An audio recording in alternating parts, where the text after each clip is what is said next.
Hey, welcome back to Grandpa KC. Today we're going to be doing a project of upgrading either the hard drive or your RAM on an HP360 15-inch. Now, I have had a few requests for people to show you how to do this, and it is not that hard to add a second hard drive, but it is very, very time consuming, and you must be very careful. And most times I recommend the person who wants to add extra RAM to this model that you leave it to a professional, someone who has a lot of experience doing it. But if you want to attempt it, at the very end of the video, I'm going to be showing you how to add RAM or change the NVRAM. Beginning of the video, I'm going to be showing you how to add a second hard drive to the unit. So if you haven't asked you already, don't forget to like, share, and subscribe. Consider becoming a channel member, or just donating to the channel by buying us a cup of coffee. Let's get into it right now.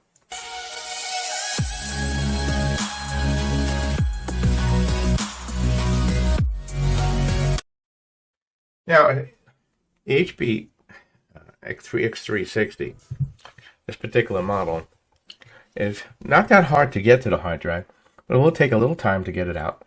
And you're gonna need to have some prying tools ready and a lot of patience. Now we flip it over.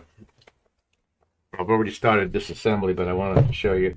You're going to have some very small screws here, and you'll need a magnet to make sure you don't lose them.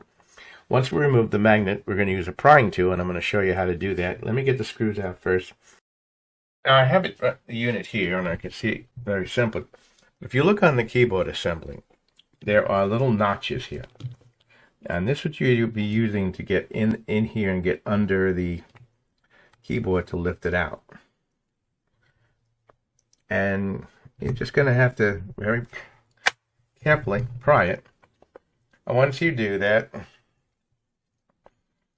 I usually try to take a credit card or something of this nature and leave it underneath there while I'm doing this. And from here, I will begin to work my way around the unit.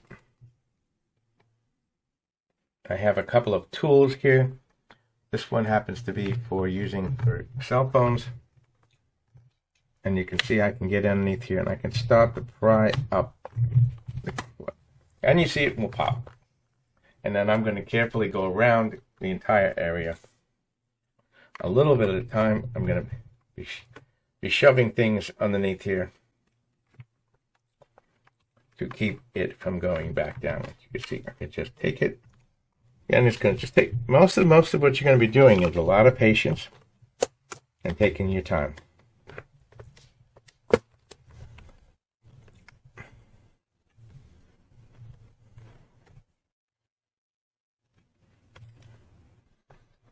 Now I'll do the same thing as I go along here. And then you're going to need to disconnect the ribbon cables. Now that's a little more tricky.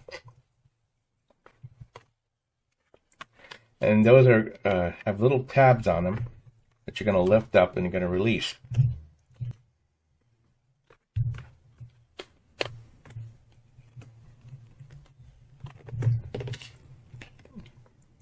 Again, it's nice to have a prying tool as you're working your way around here so you don't force things. I usually use a plastic tool or a plastic knife because a plastic knife won't scratch the assembly. And as you can see, it's popping open.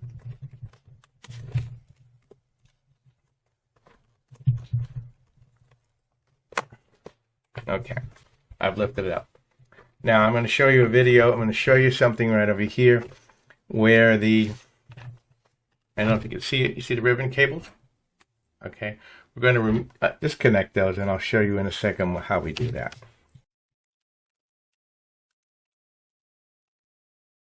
To get to the NVM hard drive that's in this computer, it's underneath this motherboard. And you have to remove all these screws and lift out the entire motherboard to get to the NVM. Instead, we're going to be adding a hard drive. Now, these blocks here are normally given or put on the computer to give the keyboard some support. So we're going to remove those And the reason why we're removing them is that we're going to make room for the actual hard drive to fit into here. Let me do that now. So in order to do this, basically what I've done is I put some double-sided sticky tape, because the original computer doesn't come with the hard drive encasing, which would go in here.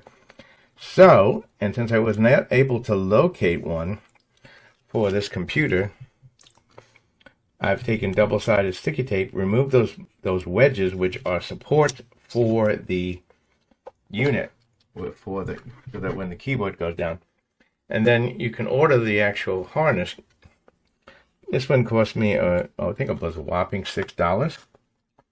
And then you will put the cable in place. Now, what I'm just going to do is first put it in place, and then, as you can see, this goes right into the little pot, and that's basically how you attach these.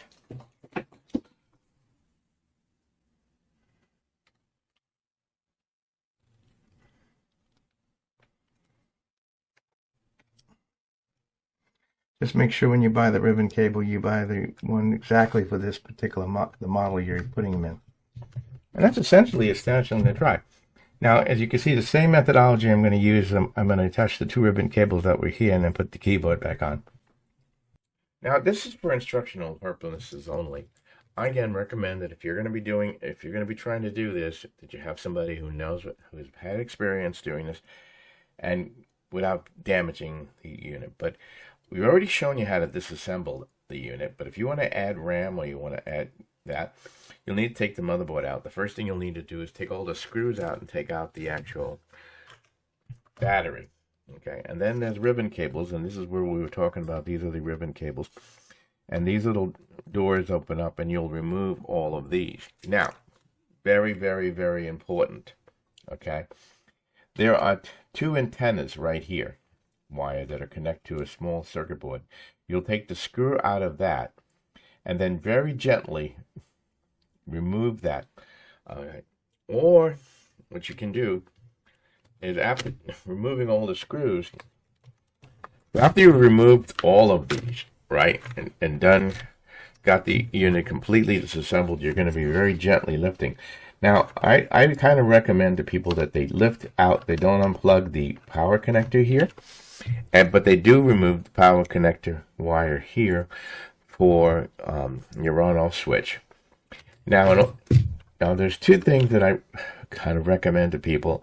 I found this for myself. First thing, just to remember to remove one of these ribbon cables. Remember, I was talking to you before. This is where we're connecting our hard drive. You see these little doors, they open like this, and this is where you slip your ribbon cable on. There's also one for the unit. Now, right here, this is where a lot of people bust things. And this is why I suggest that you take your time and get somebody who knows what you're doing. You're going to remove the speaker assembly. And once you do that, once you've unplugged all the wires, you're going to very, very, very, very, and I repeat myself again, very, very, very carefully lift up this unit. And when you do, I suggest you put something on top of the screen. The screen is broken, so I'm not really worried about it. But right here, you see where the 2 wires for the antenna connect is going to be your Wi-Fi board.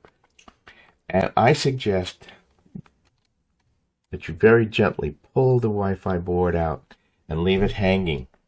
Don't try to take these 2 wires off if you're not changing the Wi-Fi board. The reason is, putting these back in is very, very delicate and very easy to break them. So if you leave them hanging while you're doing your work on the motherboard, then you're not going to have the kind of issues that a lot of people have, because then they can't get these back in, they smash them, and then it's just generally a mess. Now, when you turn this and flip this over, your NVM RAM, you see right here is a plug, that's where it's plugged into. And this is where you would remove the screw and plug your new NVM. So if you had 128, you could upgrade to 512 or a gig. The other thing is, your memory is hidden on this motherboard. There's a metal cover right here. Then we'll go over it and you'll pop it off. Getting it back on is a bear. You see these little clips? Okay, I want you to be aware of them. And then once you do, you'll, just like anything, you'll usually find 8 gigabytes of RAM in it. You'll add your second one here. You do your upgrades. Going back the opposite way, of course, you'll very gently put your Wi-Fi board back in. Okay, very gently. Keep your speaker assembly out of it. Again, like I said, protect your screen while you're doing that. And then you'll just very gently place your entire motherboard. Remember to use static protection. Okay, this particular board is burned out. It had an issue, and I'm using it for demonstration purposes. But you get the idea. Once you've placed everything back in place and your Wi-Fi board is back in, there's a screw that holds the Wi-Fi board when you connect all your screws and assemblies. Reassemble everything, and the last thing, of course, you'll do is to put your battery back on. Then and then we'll continue from that process where I'll show you reassembly after you put everything back together. But I did want to show you where the memory was, and I did want to show you where the NVM is and how you can replace it. But again, remember, use static protection, remove all your screws, use a magnet that you don't lose them. So you can see the laptop came up, and that's a fantastic thing. And one of the great things about this, of course, is that you can add an additional hard drive onto this particular model, or many of the HP models where they have an NVM RAM, because they generally, a lot of them have a separate regular solid-state hard drive there, and you can install that by yourself. All you'll need is a ribbon cable if it's not there, and if the hard drive holder is not there or not available, you can see I use double-sided mirror tape to tape it in place. It won't go anywhere, but you'll have to remove the spacers in there. Hope this has been helpful for you. Don't forget to like, share, and subscribe. Grandpa's out. Until the next video.